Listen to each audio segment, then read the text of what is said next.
What's up, meta nerds?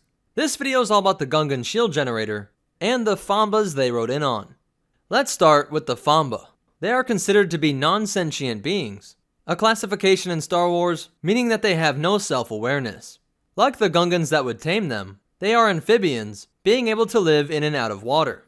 Each Fambaa had yellow eyes, with greenish-brown skin, and with a height of 9 meters or 30 feet, it was about the same height as an AT-ST. And at 18 meters or 60 feet long, it was about the same length as 2 armored assault tanks. These herbivores would feed upon the vegetation in the swamps and grasslands of Naboo, and were able to flourish in the jungles of Onderon as well. Young Fambaas would have to forage on shrubs and grasses, but once they started to grow to their enormous size, they would often push down entire trees to get to their fruit and leaves.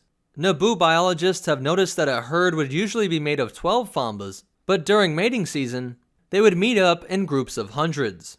Once they expressed their love, a single female would lay a ton of these large, gelatinous, and sticky eggs, which they like to place in either puddles or underwater.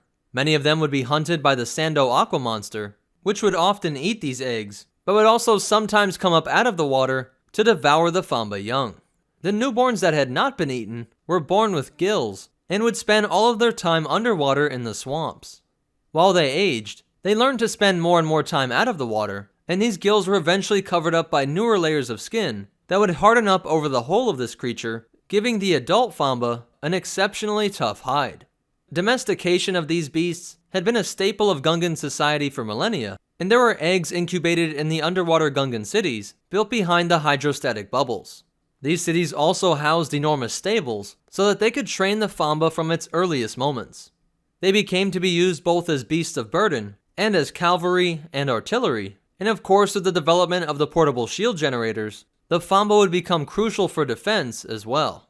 They were trained to position themselves so that this two-part device would have an emitter located on one beast, fire to the projector located on the second Fambaa, which would then expand to become a giant version of a personal deflector shield. This operated with the unique Gungan plasma shielding technology that blocked both energy-based and physical attacks, and could only be pierced by slow-moving objects, like walking B-1 battle droids, but not vehicles that emit repulsor lift energy fields, like those used in the AAT. Fambaas would also tow booma cannons into place on the battlefield, a practice that was also used by the Onderon rebels during their battle against the CIS as well. Besides the use on these two worlds, the only other times we see Fambaas being used is by traveling circuses like that of Prigo, who perform for Onaka's pirate gang, and this animal is actually a delicacy on the planet Abafar, with a dish known as the Fambaa Delight. So that's it for the Fambaa, and the only behind the scenes fact is that the Fambaa was originally designed to be a two-legged creature that was modeled after a dinosaur, but this design went to the Kadu, and the Fambaa was kept to be this bigger and heavier creature that would be treated like a war elephant to show the classic Star Wars theme of a primitive army defeating a more technologically advanced enemy. So that's it for the Fambaa. If you liked it, go ahead and hit that like button. And if you want to check out our social media, or ways that you can help support this channel, be sure to check out the description down below. If you want to see more, be sure to hit that subscribe button and hit the bell icon so that you get notifications. But more important than all that, remember, Fambaas are a Moi Bombad creature, and the Force will be with you, always.